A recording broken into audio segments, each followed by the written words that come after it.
So as we said, in terms of the setup, trying to make sure that we're getting the grip committed before we start moving the club. Previously, there was a bit of sort of what I call playing a sort of trombone as the club then was sort of starting to move it back. So it wasn't really sort of committed in the grip there. There's potential for movement and stuff. If you're trying to re-grip the club and the hands are moving away, the club could be moving all over the place, okay? So firm up so just not firm up, just make sure it's set before you move. Yeah, exactly. Just make sure you're holding the club there before the club starts moving away. Okay. As you went back here now, I'm going to just draw these lines on here, sort of top of the breeze blocks there behind your head.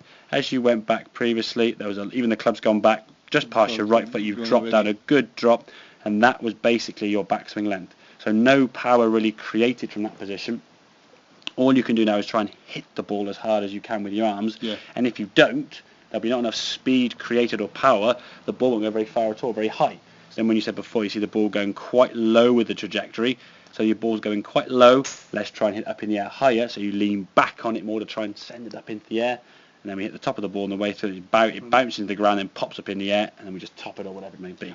Compare that to now. So grip-wise, the grip was set there.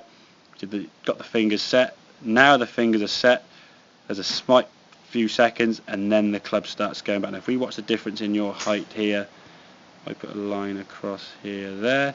As we go back, a bit below your head down anyway, but you watch how far the club goes back. Yeah.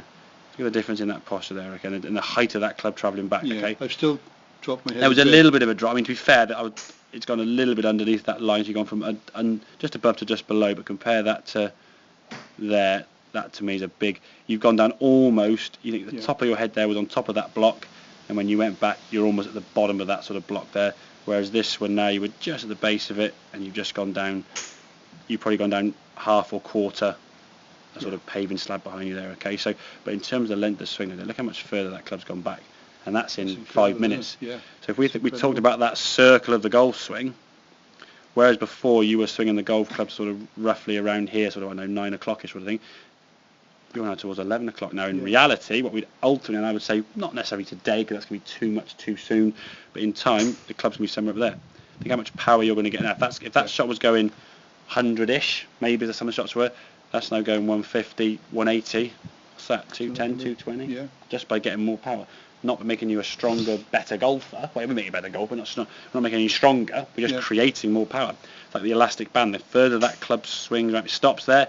Short, longer. Now, it will reach a point where obviously you go around this way, it's going to go too far, you lose control. But up there would be absolutely fine. Anywhere between those sort of two red lines there would be absolutely perfect. The one thing we're going to start trying to focus a little bit more on now as we move through the lesson is trying to get your body to move a little bit more to your left. So when you finish the swing, this right foot now, which you can see is starting to lift. Which you've never done before, is it? Now, I've not mentioned lift it, but it has started to lift just because your weight, and again, it's just... But then you've got more momentum. Yeah, exactly. Your body now, rather than going sort of backwards, the body's going this way towards target. So it's going to sort of stands to reason that your foot has to start lifting. If you're going to throw a rugby ball, and you're throwing as far as you could towards that yellow flag, your right hip, right side, right knee would all start moving. You wouldn't stand very static on the ground, just swipe your arms. We know the power comes from the ground up to get the force and energy towards our target. The problem is when you're swinging a golf club, if you're seeing balls go along the ground or you're topping them, they're not going up in the air.